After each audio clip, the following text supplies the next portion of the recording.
Bir necha daqiqalar oldin qo'shni Qozog'istonda qalin qor yog'ganligi haqida video chiqarganimizda ko'pchilik ishonmagan edi. Bu qalin qor O'zbekistonga ham ko'chdi. Ayni damda Zominda qalin qor qish qaytgan ko'rinadi. Ertaga havo sovib ketishi kutilmoqda. Yaqinlarga yuborib ogohlantirib qo'yishingizni iltimos qilamiz. Chunki O'zbekistonda ham ertadan havo harorati keskin sovib ketishi kutilmoqda. В Замине у нас все стабильно. На дворе 18 апреля. 18 aprel mana 2025. Qor zo'r yog'yapti.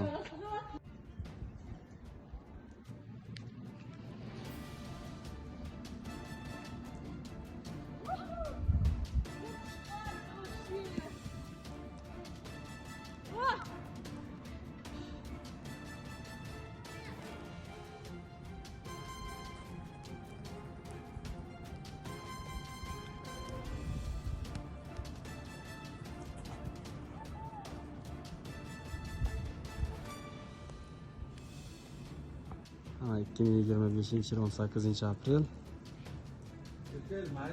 Zomin tog'larida qor yog'moqda.